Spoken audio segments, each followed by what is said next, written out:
அனைவருக்கும் வணக்கம். நான் உங்கள் விஜய். இன்னைக்கு நம்ம இந்த எபிசோட்ல எதை பத்தி பார்க்க போறோம்னா 11 ரூல்ஸ் ஃபார் லைஃப் அந்த புக்குடைய 7th ரூலான ஈட் த எலிஃபன்ட் பத்தி தான் பார்க்க போறோம். ஈட் த எலிஃபன்ட் சொன்ன உடனே யானையை சாப்பிட போறோமா அப்படின்னு நினைச்சிடாதீங்க.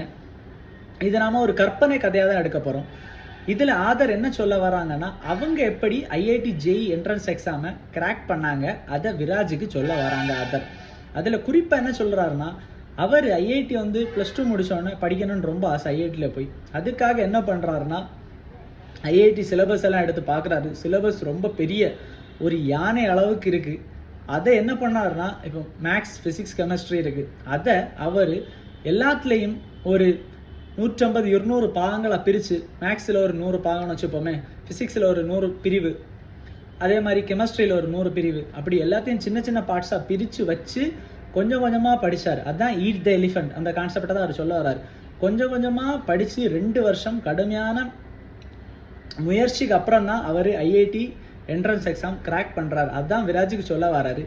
நீயும் உனக்கு என்ன ஆகணும்னு ஒரு கோலை நீ செட் பண்ணிவிட்டு நீ கொஞ்சம் கொஞ்சமாக ப்ரிப்பேர் பண்ணு. டெய்லி ஆதர் என்ன சொல்லுவாருன்னா, அவர் வந்து டெய்லி 5 hours ப்ரிப்பேர் பண்ணாருன்னு. பட் சம்டைம்ஸ் நாம் எல்லாம் ஹியூமன்ஸ் தானே, கன்சிஸ்டன்சியாக ப்ரிப்பேர் பண்ணுறது ரொம்ப கஷ்டம் தான். சம்டைம்ஸ் நாம் பண்ணுறதும் கிடையாது. இப்போ 1 மாதம் ப்ரிப்பேர் பண்ணோம், அடுத்த ஒரு 2-3 days நம்ம ரெஸ்ட் எடுப்போம்னு நினைப்போம், அது 1 week ஆயிரும். திரும்ப நம்மளை நாமே மோட்டிவேட் பண்ணணும். வேறு யாரும் வெளியிலேருந்து வந்து நம்மளை மோட்டிவேட் பண்ண போகிறது கிடையாது. அதான் சொல்ல வராரு.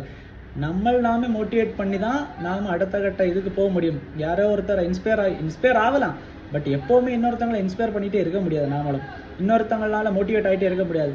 நாம் ஒரு ஷார்ட்ஸ் பார்க்கும்போது கூட ஏதாவது ஒரு வீடியோ வரும், நம்ம நமக்கு கூஸ் பம்ஸ் ஆகும், நம்ம மோட்டிவேட் ஆகிட்டோம். அப்படியெல்லாம் கிடையாது. அது ஒரு 2 செகண்டில் அடுத்த சீப் டோபமைனால் அடுத்த ஷார்ட்ஸ் பார்த்துட்டே இருப்போம். ஒரு மோட்டிவேஷன் நம்ம ஆக போகிறது கிடையாது. நாம தான் நமக்கு மோட்டிவேஷன் கொடுக்கணும். நம்ம தான் நம்மளுடைய லிமிட்ஸை புஷ் பண்ணி நம்ம அடுத்த கட்ட கரியர் வளர்ச்சிக்கு நாம் போகணும். அதுதான் சொல்ல வராரு. நீயும் ஈட் த எலிஃபண்ட் கான்செப்ட் மாதிரி என்ன ஆகணுமோ அதற்கான முயற்சிகளை தயார் பண்ணிட்டே வா. அப்போதான் நீ அடுத்த கட்ட வளர்ச்சிக்கு செல்ல முடியும்னு சொல்கிறாரு. அப்போதான் விராஜ் சொல்கிறாப்புல, சார் நான் இன்னும் அந்த ஈட் த எலிஃபண்ட் அந்த கான்செப்ட் நான் எந்த யானையும் சாப்பிடவும் இல்லை, நான் எந்த பெரிய ஒரு முயற்சியும் எடுக்கவும் இல்லை என் வாழ்க்கையில். வாழ்க்கையில் நான் எடுத்த ஒரு பெரிய ஒரு முயற்சி வந்து அர்ப்பிதா வந்து என்ன சுற்றியே இருக்கணும், அவள் எப்போவுமே என்னை பற்றி நினச்சிட்டு இருக்கணும், நான் அவளை பற்றி நினச்சிட்டு இருக்கணும். என் ஃப்ரெண்டு கூட ரயில்வே எக்ஸாமுக்கு அப்ளை பண்ணால் அவனுக்கு வேலை செலக்ட் ஆச்சு, நானும் படித்தேன், பட் எக்ஸாம் எழுத கூட நான் போகலை, மிகப்பெரிய வாழ்க்கையில் தப்பு பண்ணிட்டேன் அப்படின்னு சொல்லுவான்.